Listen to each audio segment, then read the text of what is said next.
कश्मीर के सेब व्यापारियों को एक बार फिर से नुकसान हुआ। ईरान से आए हुए सेबों ने कश्मीरी सेब की कीमतों को कम कर दिया। जहां तक मैं एप्पल ग्रोवर्स की बात करूं, यानी जो कश्मीर के व्यापारी हैं जो सेब का काम करते हैं, इस साल उन्हें उम्मीद थी कि हमारा जो सेब है उसकी अच्छे खासे पैसे जो है हमें मिलेंगे, और पूरे साल वो इसी उम्मीद पर काम करते हैं कि इस बार हमें सेब की जो फसल हमने उगाई है उसके अच्छे दाम मिलेंगे। लेकिन अभी त्योहारों का सीज़न चल रहा था और कश्मीर के फ्रूट ग्रोवर्स ने ये सोचा, यानी जो सेब व्यापारी थे उन्होंने ये सोचा कि इस बार इस त्यौहार के सीज़न में हमारी अच्छी खासी बिक्री होगी। लेकिन वाघा बॉर्डर से आए हुए ईरानियन सेब ने जो है उनकी बिक्री को भी कम कर दिया और जो पैसे उन्हें मिल रहे थे उसे भी कम कर दिया। अभी पूरे कश्मीर की अगर मैं बात करूं तो एक हाहाकार मचा हुआ है, जहां पर सेब की पेटी, यानी जो कश्मीर में सेब उगाया गया था उस सेब की पेटी को 1300 रुपये से लेकर 1000 रुपये में बेचा जा रहा था। लेकिन जैसे ही वाघा बॉर्डर की तरफ से ईरान के सेब ने एंट्री मारी, वैसे ही आपको बता दें कि कश्मीर का जो सेब है उसकी कीमतें जो है रिड्यूस यानी कम होना शुरू हो गई, और 1300 से 1000 की कीमत वाला सेब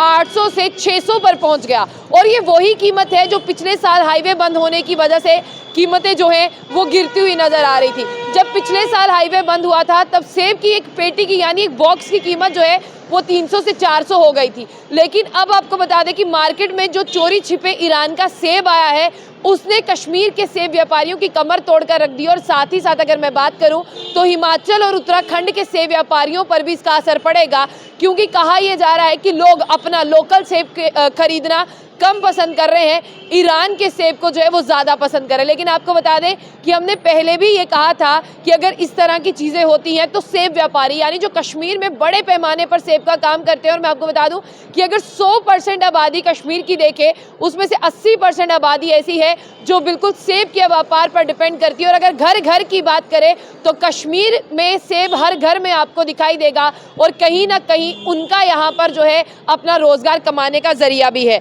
अब मैं आपको यहाँ पर बता दूं कि जिस तरह से मार्केट में सेब आया उसी के साथ कश्मीरी व्यापारियों की जो मार्केट है वो नीचे चली गई। जो चेयरमैन है कश्मीर वैली फ्रूट ग्रोवर्स के बशीर अहमद बाशिर, वो ये कहते हैं कि ईरानियन सेब के आने के बाद कश्मीरी सेब की और उनके व्यापारियों की कमर टूट गई। उन्होंने कहा कि हमें पहले ही पता है कि अगर बाहर से कोई भी सेब जो है सस्ते दाम पर आता है तो उससे कश्मीर के सेब को बहुत ज़्यादा फ़र्क जो है वो पड़ता है। आगे मैं आपको ये भी बता दूं, उन्होंने कहा कि जहां पर 1000 से 1300 पर बॉक्स बिक रहा था, अब पर बॉक्स की कीमत 600 आ गई है। और बहुत हद है कि कोई 800 देता है, नहीं तो 600 से ऊपर किसी बॉक्स की कीमत जो है वो नहीं है। इसका मतलब एक बार फिर से वो हालात पैदा हो जाएंगे कि कश्मीर के सेब व्यापारियों को नुकसान होगा। कश्मीर के सेब व्यापारी जो है वो यही कहेंगे कि अगर हम सेब की फसल उगा रहे हैं, यानी अगर हम सेब को उगा रहे हैं तो हमें हमारी लागत ही पूरी नहीं होती तो हम क्यों उगाएंगे। आप भी जानते हैं कि कश्मीर के लोग जो है वो डिपेंडेंट है पूरी तरह से सेब के बिज़नेस पर। अगर उनका ये बिज़नेस नहीं चलेगा तो उनके घर नहीं चल पाएंगे। आगे जिस तरह से मैंने आपको बताया कि उन्होंने कहा कि हमें नहीं पता कि ये किस तरह से वाघा बॉर्डर के रास्ते से पूरे जम्मू कश्मीर के मार्केट में पहुंच गया, क्योंकि जम्मू कश्मीर की मार्केट से सेब जो है वो बाहर जाता है,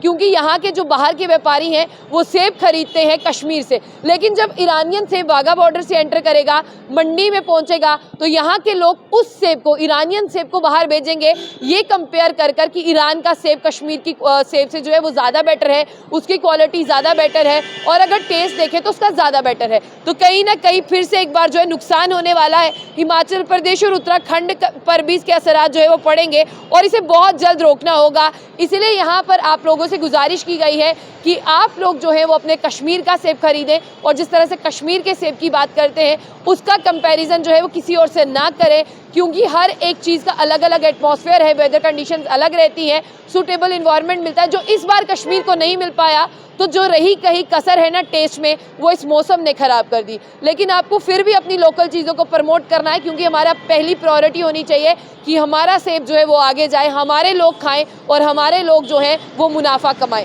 तो कश्मीर के सेब व्यापारियों को एक बार फिर से कहीं बड़ा नुकसान ना हो जाए, तो आप लोग कमेंट बॉक्स में अपनी राय रखें, वीडियो को शेयर करें, बताएं लोगों को कि क्या हो रहा है, और ईरानियन सेब ना खरीदें, कश्मीर का सेब ही खरीदें।